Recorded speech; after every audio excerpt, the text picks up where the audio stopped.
네, 여러분 안녕하십니까? 뉴스타트 3부 시작합니다. 경주부터 가보겠습니다. 에이펙은 다자 외교의 무대입니다. 그런데 트럼프 그리고 트럼프 행정부는 다자라는 가치 자체를 부정하고 있죠. 그래서 오늘 열릴 에이펙 정상회의에 더욱 시선이 쏠립니다. 정상회의 결과는 경주선언이라는 공동선언문으로 발표가 될 것으로 보이는데요. 미국의 강력한 보호무역주의에 맞서는 자유무역 수호 의지가 과연 담길 수 있을지 주목됩니다. 홍선기 기자입니다. 경주 에이펙의 메인 행사인 정상회의는 경주 화백 컨벤션 센터에서 이틀 동안 열립니다. 우리가 만들어가는 지속가능한 내일을 주제로 한 올해 회의에서는 연결과 혁신, 번영이 중점 과제로 논의됩니다. 의장국인 우리 정부는 인공지능 협력과 인구구조 변화 대응을 핵심 논의 주제로 내세웠습니다. 기술 혁신의 활용 여하에 따라 회원 간의 격차가 심화될 수 있다는 점과 AI 기술이 안전하고 책임감 있게 사용되어야 한다는 지적들이 나왔습니다. 개최국인 우리나라의 이재명 대통령이 의장을 맡는 가운데 첫날 1세션에서는 무역과 투자 증진을 위한 협력 방안이 논의됩니다. 둘째 날 2세션은 AI 발전과 인구구조 변화 속에서 아태 지역의 신성장 동력을 찾기 위한 논의가 이어집니다. 회의에는 미리 예고된 대로 트럼프 미국 대통령은 참석하지 않지만 시진핑 중국 주석 등 21개 회원 대부분의 정상급 인사들이 참석합니다. 정상회의의 관심은 경주선언이라는 이름으로 발표될 공동선언문 내용입니다. 그동안 에이펙 정상회의에서는 자유무역의 중요성을 강조하는 공동선언을 발표해왔지만 최근 미국이 강력한 보호무역 노선을 펴고 있어 회원들 간 이견 조정이 어려울 수 있기 때문입니다. We're doing very well. I think we're going to do well in that negotiation. We've done well, as you know, with Japan, with South Korea, with Europe. And it was all based without the tariffs. You could have never made the deal. 실제 지난 5월 열린 에이펙 통상장관회의에서는 보호무역에 반대한다는 문구를 공동성명에 담는 것을 두고 미국 측이 이견을 보인 것으로 전해졌습니다. 현재 공동선언 문안에 대한 최종 협의가 진행 중인 가운데 에이펙의 근간이라고 할 수 있는 자유무역과 다자주의 수호 의지가 경주선언에 담길 수 있을지 주목됩니다. YTN 홍성기입니다. 엔비디아의 진순왕 CEO가 이재용 삼성전자 회장 그리고 정의선 현대차 그룹 회장과 서울에서 공개적으로 치맥을 즐겼습니다. 세 사람은 농담을 주고받고 잔을 기울이면서 친구, 동반자, 이상의 같은 편 AI 깐부로 거듭났습니다. 박기환 기자입니다. 세계 최초로 시가총액 5조 달러를 달성한 엔비디아의 젠슨 왕 CEO. 15년 만에 방한해서 첫 일정으로 찾은 곳은 이재용 삼성전자 회장과 정의선 현대차그룹 회장과의 치맥 회동을 위한 치킨집이었습니다. 장소는 젠슨 왕이 선택했는데 상호명이 친한 친구, 짝꿍을 뜻하는 깐부라는 점을 고려했습니다. And I love fried chicken and beer with my friends.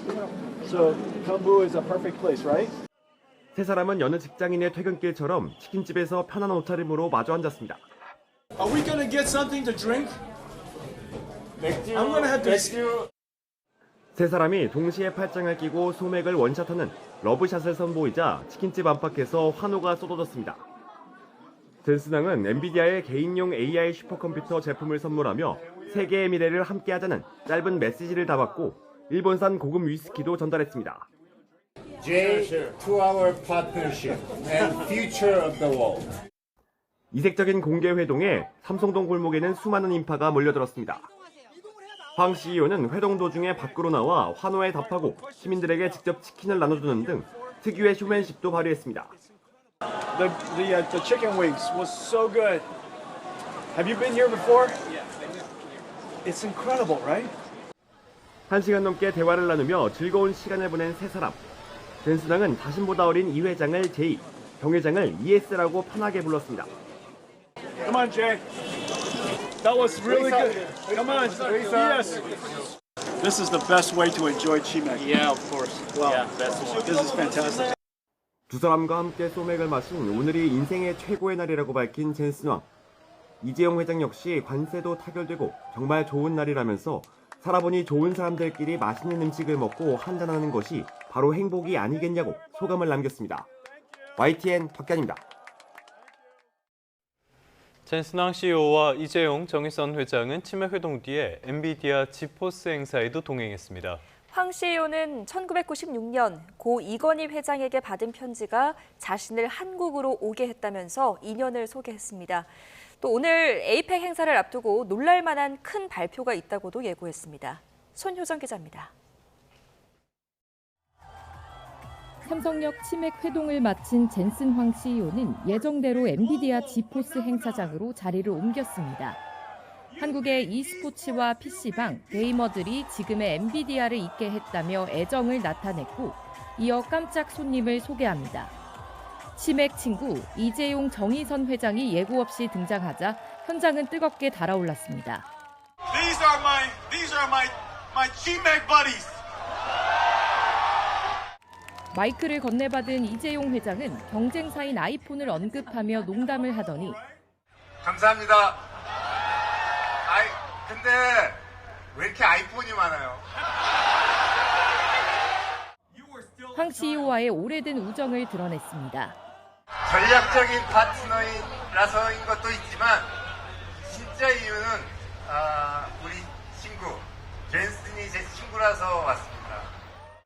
황 CEO는 1996년 한 통의 편지 덕분에 한국에 처음 오게 됐다고 말했습니다. 한국을 초고속 인터넷으로 연결하도록 도움을 받고 싶다며 비즈니스를 제안한 고 이건희 회장의 편지였습니다. In 1996, I received a letter. It is the reason why I came to Korea. The first time. 우리 아버님 이건희 회장님이 보내신 편지였어요. 정의선 회장도 게임을 즐긴 유년 시절을 언급하며 엔비디아와의 인연을 강조했습니다. 저 아케이드 게임 계속 해왔는데 저희 아이가 리그 오브 레전드 LOL 게임 너무 좋아했었고 이제 엔비디아 칩이 당연히 그 안에 들어있었죠. 근데 우리 에이펙 특별 연설을 하루 앞둔 황 CEO는 세 사람과 관련한 깜짝 발표를 예고하며 기대감을 증폭시켰습니다. I promised President Lee that I will not ruin the surprise. That he will have the opportunity to announce our big announcement. 황 CEO는 오늘 경주를 찾아 인공지능과 로보틱스 등 기술 혁신에 대한 엔비디아의 구상과 함께 국내 기업과의 새로운 협업 계획을 밝힐 전망입니다. YTN 손효정입니다. 미중 정상회담 소식도 살펴보겠습니다. 6년 만에 다시 만난 도널드 트럼프 미국 대통령과 시진핑 중국 국가주석이 100분 동안의 담판을 이어갔습니다. 서로 주고받았던 폭탄 관세와 또 보복 조치들을 일단 무르고 내년 4월 중국에서 2차전을 예고했는데요. 과연 승자는 누구일까요? 베이징에서 강정규 특파원이 취재했습니다. 경주 에이펙을 계기로 6년 만에 손을 맞잡은 미국 트럼프 대통령과 중국 시진핑 주석. 한쪽은 너스레를 떨며 들이밀고 한쪽은 말없이 몸을 빼는 모습이 지난 2019년과 비슷했습니다. 관세 압박으로 무역 적자를 만회해야 하는 미국과 이를 방어해야 하는 중국의 현실이 투영된 겁니다. And we're going to have a very successful meeting, I have no doubt. But he's a very tough negotiator. That's not good. 그러나 협상장에서의 공개 발언은 달랐습니다. 트럼프가 시 주석을 치켜 세우며 34초 동안 짧은 인사치레만 건넸던 반면 President Xi is a great leader of a great country. 시 주석은 상호 보복의 악순환을 끊어야 한다며 3분 18초 동안 뼈 있는 말을 이어갔습니다. 作为世界前两大经济体，时而也会有摩擦，中国和美国可以共同展现大国担当。 100분 만에 끝난談判. 6년이란 공백과 관세 전쟁의 골을 메우기엔 짧았습니다. 애초에 없었던 폭탄 관세와 보복 조치들을 서로 무르는 다소 허무한 거래에 그쳤습니다. 중국 측은 세부 합의 사항을 공개하지 않은 채 두 정상의 상호 방문 계획 정도만 전했습니다. 3선을 할 수 없는 트럼프, 시간은 4연임 수순에 들어간 시진핑의 편입니다. 요란했던 무역 전쟁의 승패는 결국 가리지 못한 채 일단 내년 4월 중국에서 2차 담판을 예고했습니다. 베이징에서 YTN 강정규입니다. 트럼프 행정부는 중국과의 무역 협상이 마무리됐다면서 다음 주에는 서명이 가능할 것으로 내다봤습니다. 하지만 미국 언론과 전문가들은 근본적인 문제를 해결하지 못했다며 양국 간의 긴장이 계속될 거라고 전망했습니다. 워싱턴 홍상희 특파원입니다. 트럼프 미 대통령과 시진핑 중국 국가주석의 부산 담판에 배석했던 스콧 베선트 재무장관은 중국이 대규모 미국산 대두를 수입하기로 합의했다고 밝혔습니다. So the Chinese have agreed to buy 12 million metric tons of soybeans during this season, right now, between now and the should be January. 그러면서 미중 양국이 다음 주쯤 서명에 나설 수 있을 거라고 내다봤습니다. 중국 동영상 플랫폼 틱톡의 미국 사업권 매각 협정도 마무리됐다고 덧붙였습니다. We finalized the TikTok agreement in terms of getting Chinese approval, and I would expect that that would go forward in the coming weeks and months, and we'll finally see a resolution to that. 시 주석과의 담판으로 중국의 히토류 수출 통제 1년 유예와 미국산 대두 수입 체계, 펜타닐 연료 미국 유입 차단을 약속받았지만 미국 내 평가는 그다지 긍정적이지 않습니다. 전문가들은 중국이 히토류 수출 통제를 유예했지만 앞으로도 미국을 압박하는 지렛대로 활용할 거라고 우려했습니다. 뉴욕타임스는 중국이 이번에 수입을 재개하기로 한 미국산 대두의 양은 최근 몇 년 동안 수입한 수준이라며 수입이 늘어나는 건 아니라고 지적했습니다. 워싱턴 포스트도 미국의 대중 반도체 수출 문제는 결론을 내지 못했다고 지적했습니다. 월스트리트저널은 이번 미중 정상회담에서 무역 불균형과 기술 패권 경쟁 등 근본적인 대립 원인은 손도되지 않았다며 앞으로도 양국 간 긴장이 계속될 거라고 전망했습니다. 워싱턴에서 YTN 홍상입니다.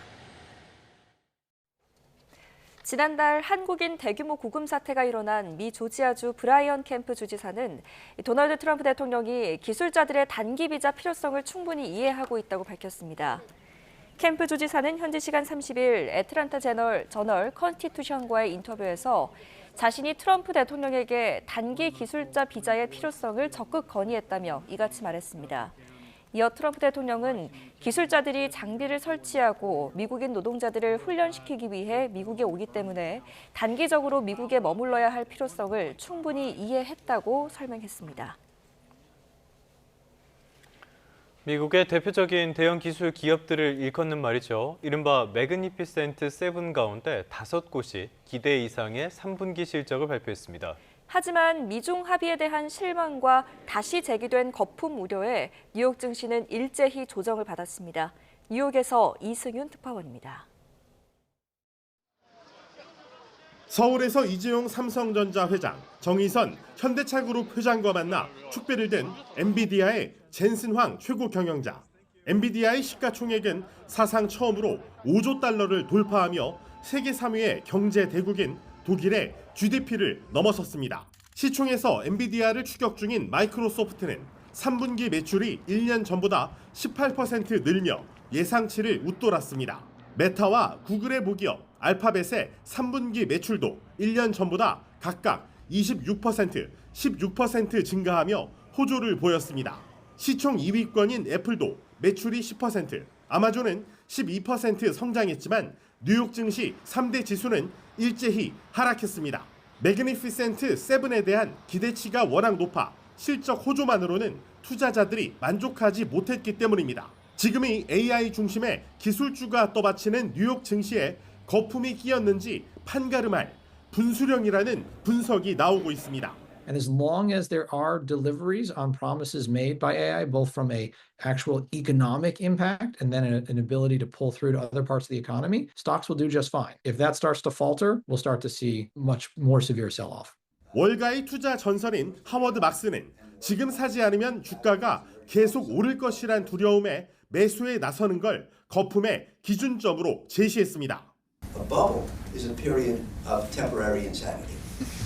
When people go crazy over a given asset class and don't see any flaws, only see unlimited potential.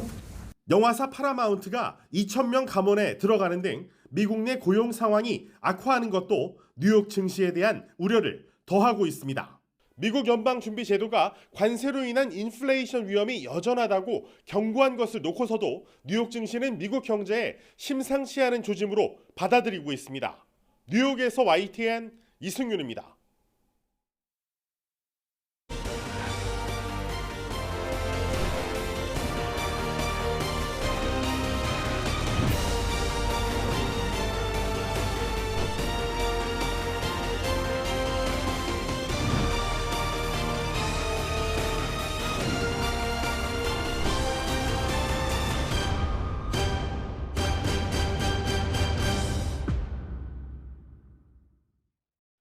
네, 경주 에이펙을 계기로 한미, 미중 정상회담 같이 세계의 주목을 끄는 굵직한 양자 회담들이 이루어졌습니다.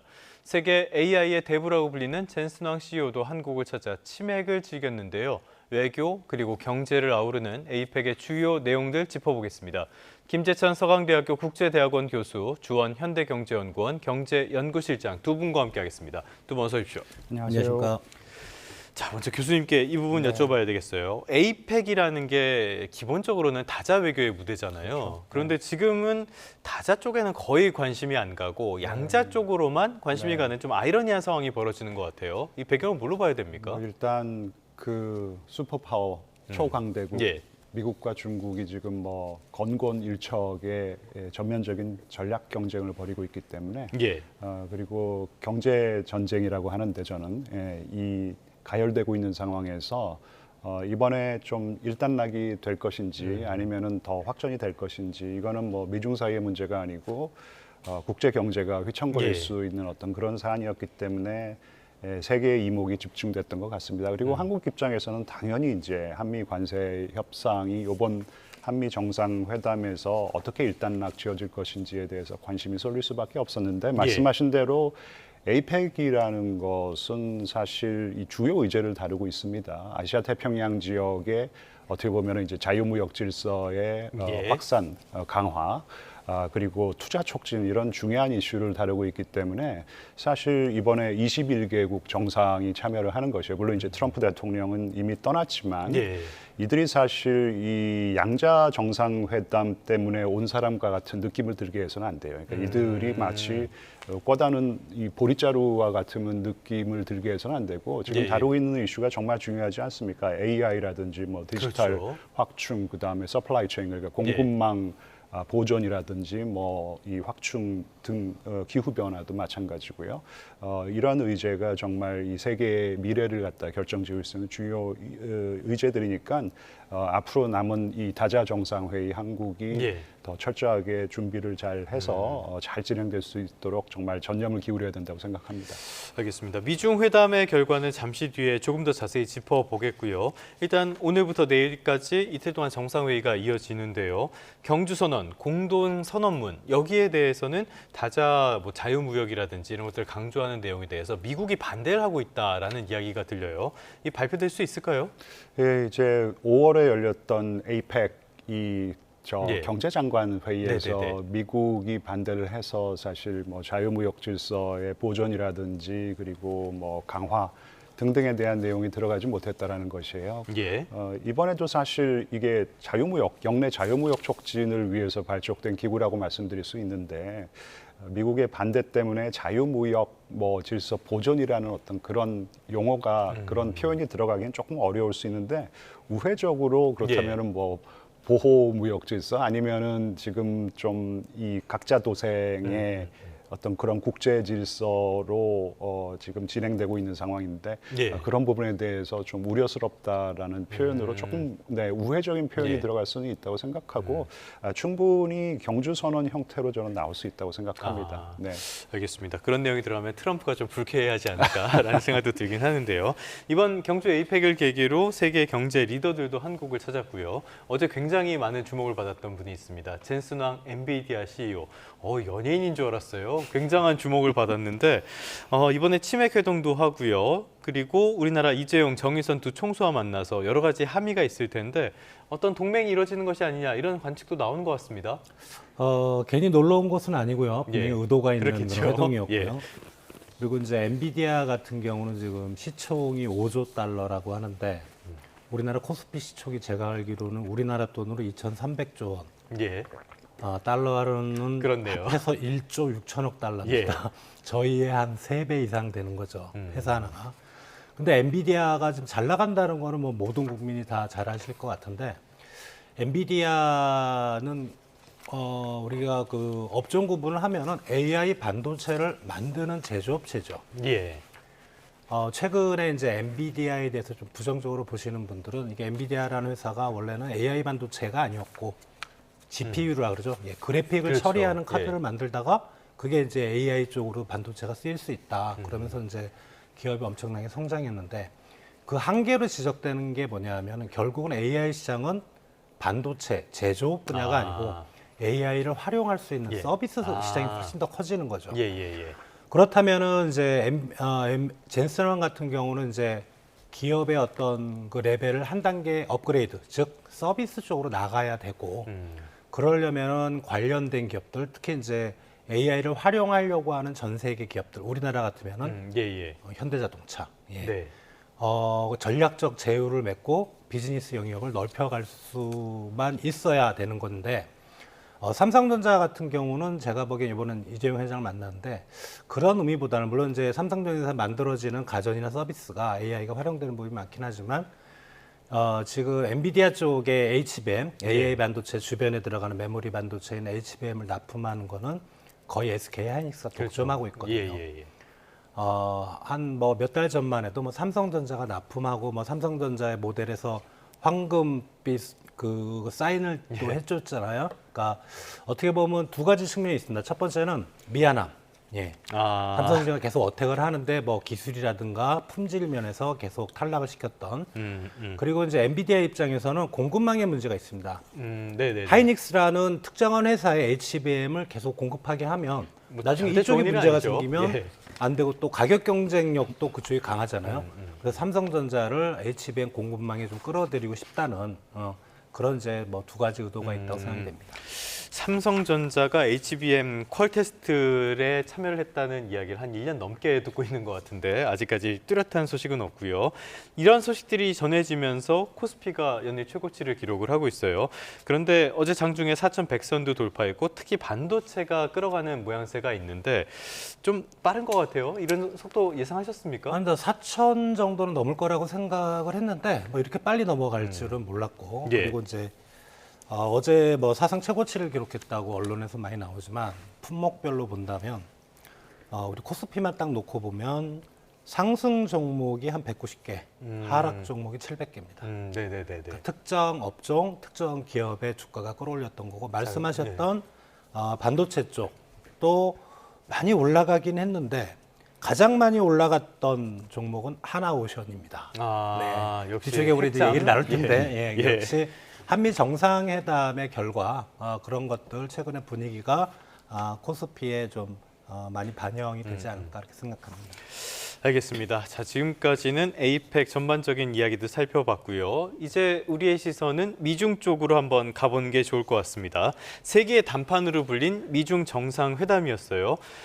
일단은 트럼프 대통령은 10점 만점에 12점이었다. 이렇게 이야기를 하는데, 이건 트럼프 대통령이 산수를 잘 몰라서 이렇게 말씀하시는 것 같고, 10점 만점에 냉정하게 몇 점 주시겠습니까?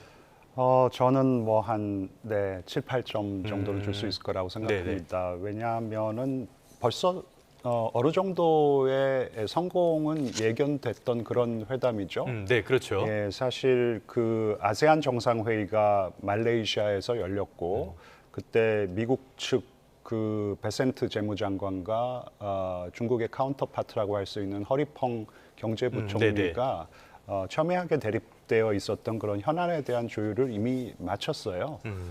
그렇기 때문에 이번 이 미중 정상회의는 사실 그렇게 합의가 된 내용들을 다시 한번 확인하는 자리가 아니었었을까 싶고, 다들 아시지만 간단하게 말씀드리면은 미국 뭐 더 이상 추가 관세를 부과하지 않기로 했죠. 뭐 100% 관세 뭐 이거는 없었던 얘기로 하고, 가장 중요한 것은 어쨌든 이 히토류 수출 통제가 미국의 아픈 부분을 건드렸는데, 중국이 그러니까 1년 동안 히토류 수출 통제를 유예하기로 한 것이고, 그리고 미국은 펜타닐 너희들 나라에서 지금 우리나라로 펜타닐 이 유입이 많이 되고 있는데 원료가 이걸 통제를 하라 그랬는데 잘 못하고 있다 그래서 20% 관세를 매겼는데 이거를 10%로 낮췄어요. 그리고 뭐 중국은 그냥 뭐 의례적으로 앞으로 더 이 펜타닐 통제를 더 잘하겠다라는 것이고, 그리고 미국은 이거는 이제 조금 중국이 굉장히 민감하게 반응했던 부분인데 이 첨단 기술 수출 통제, 특히 이제 반도체 통제에 대해서 지난번 사실 이전 회담에서 이거를 갖다 조금 완화해 주기로 했는데 중국 입장에서는 이거를 완화해 주지 않았다라고 생각을 했기 때문에 사실 히토류 수출 통제로 이렇게 쿡 찔러 버리는 이제 그런 상황이 이 전개가 된 것인데, 이제 어쨌든 뭐 이 첨단 기술 수출 통제도 좀 완화해 주고 뭐 소프트 파워 수출 통제 얘기를 했었는데 이것도 조금 뭐 완화해 주기로 했고, 뭐 미국이 또 굉장히 아프게 생각했던 이 대두 수입 중단, 이거 대두 수입을 재개하기로 한 뭐 이 정도의 타협이 이루어졌는데 뭐 차차 더 말씀을 드리겠지만은 뭐 종전이라고 하기는 어렵고요. 휴전에는 그래도 일단 성공했다고 생각합니다. 일단은 미국 쪽에서의 반응도 전반적으로 보면은 일단은 마찰을 조금 잠재우는 휴전에 들어간 것으로 평가는 하고 있는 것 같은데요. 그런데 냉정하게 봤을 때 추가 관세 안 한다, 히토류 통제 유예한다 이런 것들 다 걷어내고 보면은 히토류 이야기가 나오기 이전으로 그냥 돌아간 것 같거든요. 이거를 뭐 다 해결됐다 이렇게 볼 수 있는 겁니까? 이제 그 관세, 펜타닐 관세 10% 내려가면 이제 기존의 중국 관세가 한 55에서 57% 됐는데 꼴랑 10%포인트 내려가는 그러니까 57%나 47%나 뭔 의미가 있겠습니까? 하지 말자는 거죠. 그러니까 그걸로 중국이 미국의 수출이 확 늘 것 같지는 전혀 아닐 것 같고요. 다만 이제 분위기를 좀 잡자. 그래서 1년간의 좀 시간을 두고 내년 4월에 이제 뭐 또 방중을 하게 되면 뭔가를 만들어내려고 생각하는데, 그리고 그 미국산 농산물 중에 대두만 놓고 보면 작년 기준으로 미국 대두 수출이 244억 달러인데 그중에 한 절반 정도가 중국으로 갑니다. 비중으로 보면 상당히 큰데 그래봐야 꼴랑 126억 달러거든요. 그 금액으로 보면 또 그렇네요. 별로 그렇지 않습니다. 그러니까 사실 그러니까 어떻게 보면은 실질적인 성과는 없고 서로 간에 좀 뭐라 그럴까 면을 세워줬다. 이번 미중 간의 협상은 그렇게 결과를 우리가 해석하면 될 것 같습니다. 알겠습니다. 대두는 여러 가지 정치적인 의미도 담고 있는 부분이니까요. 많이 신경을 쓰는 것 같은데, 자, 지금 전반적인 평가를 보면은 트럼프가 자꾸 중국에 말리고 있다라는 평가도 나오는 것 같아요. 이런 걸 보면은 전반적으로 중국이 준비를 잘한 것 같다라는 조짐도 있는 것 같습니다. 네, 트럼프 일기 때 좀 속수무책으로 당했다면 준비를 철저히 했고, 그리고 미국의 급소가 되는 부분을 많이 연구를 한 것 같아요. 이제 히토류 수출 통제가 미국의 아킬레스건이 될 수 있다라는 거. 사실 양국이 이 서로의 경제에서 탈동조화하려고 그렇게 노력을 많이 했지만 지난 세계화가 진행이 되면서 정말 얽히고 설켜 있기 때문에 이걸 다 풀어내기가 굉장히 이제 어려운 것이에요. 그리고 히토류 수출 통제를 강화하면은 이 뭐 첨단 이 기술 산업뿐만 아니라 이 방위 산업까지 지금 영향을 받고 있으니까 이렇게 광범위한 어떤 그런 영향을 끼칠 거라고 생각을 잘 못했던 것 같습니다. 그래서 좀 허가 찔렸다고 볼 수 있을 것 같고, 대두 수입 같은 경우에는 사실 농민들이 민감하게 반응을 해요. 실제로 얼마나 그 대두 수입 이 양이 줄어들었는지는 잘 모르겠지만 이 농심이 흔들리고 있기 때문에 트럼프의 핵심 지지층 중에 하나가 농민들이잖아요. 그렇죠. 네, 그들의 마음이 흔들린다라는 것은 상당히 정치적으로 의미가 있는 것이죠. 조금 미국이 좀 휘둘릴 수밖에 없는 게 뭐 같은 피해가 발생한다고 하더라도 시진핑은 정치적인 맷집이 좋습니다. 정권 교체 가능성이 없으니까요. 그러니까요. 근데 지금 미국 같은 경우에는 지금 아무리 트럼프가 기세등등 하더라도 주기적으로 선거를 치러야 하는 나라예요. 당장 지금 1년 후면은 중간 선거를 치러야 하는데 트럼프의 지지율이 지금 거의 뭐 40%가 깨질 것 같다라는 그런 지금 예상이 나오고 있거든요. 그래서 정치적으로 훨씬 더 맷집이 약하기 때문에 미국이 조금 더 뭐라 그럴까요? 그러니까 중국의 좀 입장을 조금 맞춰줘야 되는 부분이 네네네. 국내 정치적으로 그런 부분이 있을 거라고 생각합니다. 알겠습니다. 미중 관련된 이야기는 국내 정치적인 요소들도 많이 영향을 미치고 있어서요. 저희도 앞으로 계속 지켜보면서 전해드리도록 하고요. 그저께 있었던 소식, 우리에게는 이게 조금 더 관심이 있지 않을까라는 생각도 드는데요. 우리와 미국의 정상회담을 통해서 무역협상이 극적으로 타결이 됐습니다. 전반적으로 보면은 우리가 선방을 했다라는 평가도 나오는데요. 이런 평가에 실장님도 동의하십니까? 예, 뭐 농산물 안 건드렸고요. 그리고 가장 우려했던 게 이제 미국이 한국에 대해 투자 3,500억 달러가 한꺼번에 빠져나갈까 봐. 예. 바로 외환위기거든요. 이제 그 부분을 많이 좀 완화시켜서 한 해 맥시멈 200억 달러까지만 우리가 미국에 투자하기로 이제 했다는 거. 예. 그런 부분에서는 상당히 좀 긍정적으로 평가가 되는데 문제는 아직도 이게 서면으로 작성이 안 된 거죠. 예. 우리 이제 그 7월 말에 그 협상이 타결됐다고 얘기를 하면서도 그 이후에 이제 상당히 좀 불확실성이 높아졌잖아요. 그래서 저는 서면으로 확실히, 그러니까 백악관 홈페이지에 딱 올라오고, 우리 청와대도 이건 미국 쪽에 서명한 서류다. 이런 게 나올 때까지는 여전히 개인적으로는 상당히 불안합니다. 여전히. 그 불안함을 부추기는 일이 어제도 있었습니다. 그렇게 합의를 하고 나서요. 우리가 농산물 그리고 쇠고기 막았다. 반도체도 경쟁국에 비해서 불리하지 않게 됐다라고 이야기를 하고 나서 하워드 러트닉 상무장관이 바로 시장이 100% 한국 열기로 했다. 반도체는 합의하지 않았다. 이렇게 이야기를 했단 말이죠. 이건 또 어떻게 봐야 되는 겁니까? 지금 일본도 굉장히 곤혹스러워하고 있어요.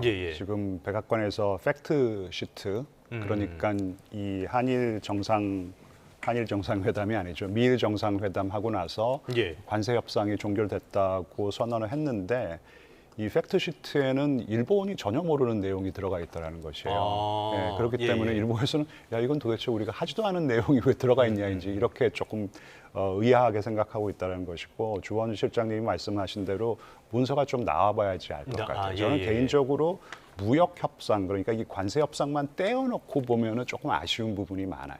물론 일본보다 선방했고, 그리고 노딜보다는 우리가 이런 식으로라도 딜을 종결짓는 게 낫다고 생각을 하지만, 사실 이게 그 이전에도 우리가 3,500억 달러를 현금으로 내고, 그리고 원샷으로, 그러니까 선불 이거 안 하기로는 벌써 결정이 나 있던 거잖아요. 근데 여전히 2,000억 불은 조금 현금 비중이 너무 높은 것 같고, 이거를 미국 측에서는 한 7년, 빠르면은 5년 안에 내라 그런 거였었는데 그건 말도 안 되는 거고, 줄다리기가 있었는데 10년에 걸쳐서 낸다고 하더라도 1년에 200억 달러를 우리가 조달을 해야 되는데 어떻게 할 수 있을지. 물론 이거는 상한선 개념이니까 조금 낮춰서 낼 수도 있는 거예요.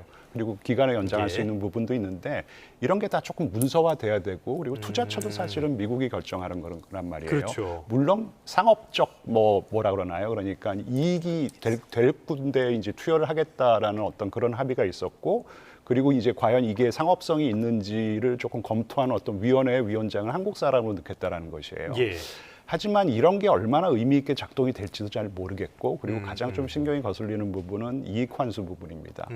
원금을 갖다 환수할 때까지는 반반씩 나눠 갔더라도 원금 환수하고 난 다음에는 미국이 90%를 가져가겠다는 것이에요. 우리 돈으로 투자하는 것인데. 그래서 이거 자체는 사실 여전히 굉장히 아쉬워요. 하지만 이게 견인이 돼서 우리가 굉장히 좋은 안보 딜을 했다라는 거. 그러니까 이제는 경제 협력이 안보 협력을 견인하고, 또 우리가 안보 분야에 있어서 우리가 국방비를 갖다가 한 10년 안에 몇 년 안인지는 잘 기억이 안 나지만은 3.5%까지 우리가 증액하기로 했다. 이런 것들이 있었기 때문에 사실 이 정도의 또 무역 협정이 가능했었던 부분도 있는 것이에요. 그러니까 경제 분야의 협력이 안보 분야의 협력을 견인하고, 그리고 안보 분야의 협력이 경제 분야의 협력을 견인하는 어떤 그런 순환 구도가 새롭게 이제 형성이 됐다라고 볼 수 있고, 이게 선순환 구도, 그러니까 악순환 구도가 아니고 선순환 구도로 계속해서 흘러나갈 수 있어야 되는데, 이거는 이제 한국의 외교력의 힘이라고 생각합니다. 당장 문서 작업도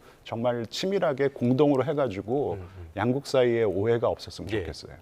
알겠습니다. 여전히 과제는 많이 남은 셈인데요. 조금 전에 말씀하신 안보 측면에서의 어떤 진전, 여기에 앞서서 하나만 더 짚어보자면요. 저는 이번 합의 발표 내용을 보면서 제일 좀 이상하다 싶었던 게 상업적인 합리성 부분이었어요. 이거는 우리가 투자를 하는데 상업적인 합리성이 있는 곳에만 투자를 한다. 대체 이걸 누가 정한다는 겁니까?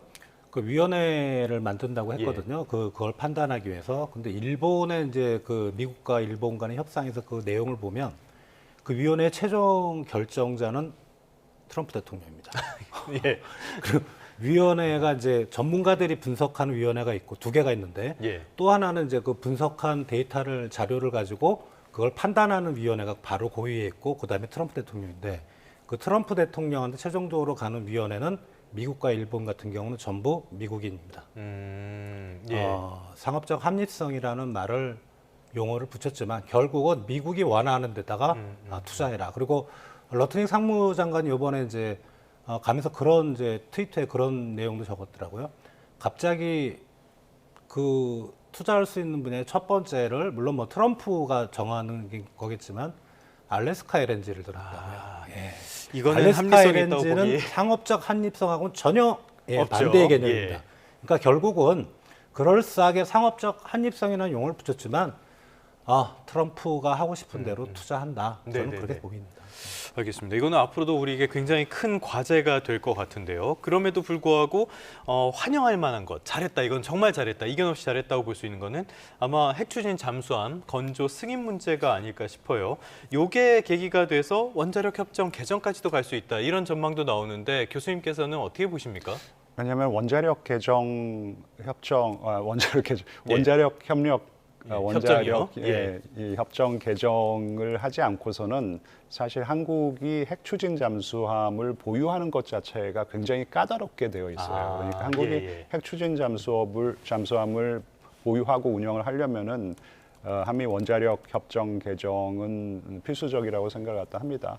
그리고 이게 정말 이전 정부가 미국에게 그렇게 요구했던 것인데 거의 이런지하에 거절을 당했거든요. 어떻게 보면 한국의 수건 사업이라고 할 수 있는데 이거는 좀 쾌거라고 생각을 합니다. 단지 이제 어떤 종류의 원자력 추진, 핵 추진 잠수함 이 협력이 될 것인지, 이게 미국이 정말로 기술 이전까지 해주겠다라는 것인지, 사실 영국이나 지금 이제 호주에게는 기술 이전을 해줄 것인데 핵심 기술은 절대로 이전을 안 해주거든요. 근데 지금 트럼프가 본인의 이 소셜 트루스, 그 SNS에 올린 글을 보면은 굉장히 closely held, 그러니까 아주 비밀스럽게 가지고 있었던 그런 기술을 한국과 공유하기로 했다라는 글을 올린 것이에요.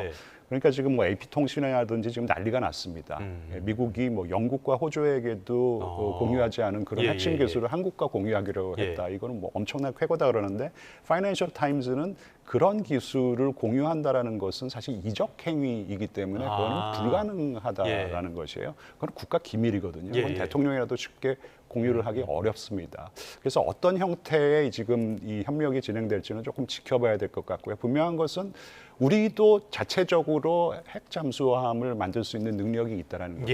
우리가 만드는 것을 이제 미국이 허용을 해주고, 그리고 우리는 사실 농축 우라늄 5% 정도로 가동시킬 수 있는 그런 핵추진 잠수함이어도 괜찮아요. 그러면 이제 미국이 연료를 좀 제공해 준다든지, 아니면 이제 한국이 우라늄 농축을 실제로 하기 시작해서 그 농축하는 우라늄을 갖다 여기에 좀 투여하는 방법도 있을 것 같고, 어떤 형식의 핵잠수함 이 협력이 이루어질지는 조금 지켜봐야 되지만, 이걸 우리가 할 수 있다라는 거, 아마 실제로 만들고 가동하는 데는 한 10년 정도 그렇겠죠. 걸릴 거예요. 하지만 이걸 하기 시작했다라는 것은 큰 의미가 있다고 생각합니다.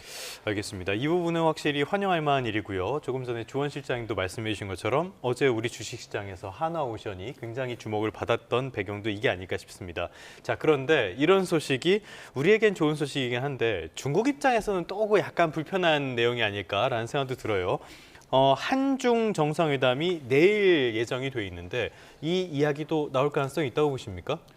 벌써 이 중국 매체에서는 이 한미 이 핵 잠수함 협력이 국제 이 핵 비확산 체제의 규범과 규칙을 지키는 범위 안에서 이루어지기를 바란다라는 이제 성명이 나왔어요. 이제 그 얘기는 뭐냐면은 굉장히 신경이 거슬리는 것이고, 특히 이 대통령이 이 트럼프 앞에서 모두 발언을 할 때 북한과 정확한 워딩은 제가 기억이 안 나는데 북한 얘기를 하고 그다음에 중국 그랬죠. 그리고 예, 예. 위협 얘기를 했던 것 같아요. 예. 사실 중국 얘기는 할 필요가 저는 없었다고 생각하는데 그런 예, 공개된 예, 예. 석상에서 했기 때문에 중국이 굉장히 신경이 거슬리는 부분이 있는 것이죠. 하지만 한국은 뭐 할 얘기는 있어요. 지금 북한이 러시아로부터 이 핵잠수함 기술을 이전받아서 핵잠수함을 지금 건조하려고 하는 것이고 그리고 벌써 건조 작업에 들어갔다라는 얘기도 나오고 하니까 한국도 뭐 상응하는 조치를 취해야 된다라는 어떤 이런 예. 부분을 강조하면 될 것 같은데 어쨌든 한중 정상회담이 좀 까다로울 수 있는 게 이재명 대통령이 지난 8월에 미국 가서 물론 이제 트럼프 대통령과 정상회담 자리에서 얘기한 건 아니지만 CSIS라는 이 미국의 굉장히 유명한 싱크탱크에서 그랬죠. 안미 예. 경중의 시대는 지났고 그러면 안미 경미를 하겠다라는 이제 뭐 의사를 갖다 좀 필요하셨는데 거기에 대해서 굉장히 중국이 불쾌하게 생각을 하고 있고 예. 그래서 사실 중국이 한국에 대한 태도를 굉장히 완화했었는데 최근에는 다시 화나 오션스 예. 제재 말씀하셨듯이 제2의 사드 사태가로 가는 게 아닌가 그래서 좀 그런 문제를 잘 다뤄나가야 될 것 같습니다. 참 양국 사이에 끼어서 우리가 참 어려운 상황이 계속 반복되고 있는데요.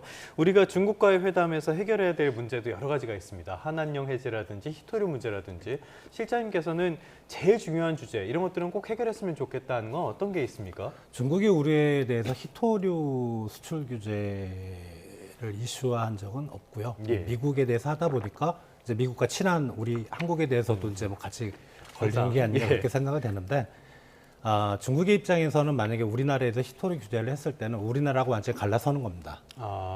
그래서 그게 핵심인 것 같지는 않고 물론 뭐 이슈는 다르겠지만 제가 보기에는 이제 한중 FTA 한한령과 관련돼서 한중 FTA 지금 1단계까지 마무리가 돼 있는데 지금 2단계 협상이 들어가고 있잖아요. 2단계 협상의 핵심적인 내용은 1단계는 상품 관세였고 그다음에 2단계는 서비스 비관세 장벽 이런 쪽으로 넘어가거든요.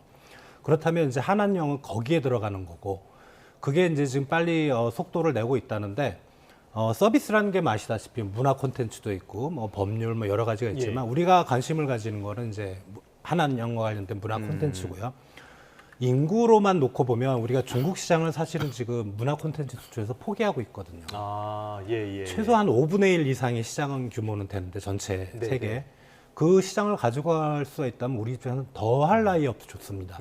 그게 우리 정부가 이제 많이 노력을 하고 있는 거고 그리고 이제 우리 그 중소 중견기업들 대기업들은 뭐 그런 게 없는데 중국으로 수출할 때 지금 상품 수출 쪽에서 가장 애로를 겪고 있는 상황이 뭐냐면 비관세 장벽입니다. 일부러 통관을 지연시킨다든가 트집을 잡아서 뭐 규제를 한다든가 그러니까 그런 부분들이 지금 한중 FTA 2단계에서 논의가 되고 있거든요. 그래서 지금 우리 시진핑 주석이 방안에서 우리가 기대할 수 있는 건 그 FTA를 2단계, 2차 FTA를 빨리 좀 타결할 수 있는 그런 계기가 되기를 지금 바라고 있습니다. 알겠습니다. 숙제가 상당히 많은 것 같습니다. 지금까지 김재천 서강대학교 국제대학원 교수, 주원 현대경제연구원 경제연구실장과 함께했습니다. 오늘 말씀 고맙습니다. 감사합니다. 네, YTN 뉴스타트 마치겠습니다. 시청해주셔서 고맙습니다.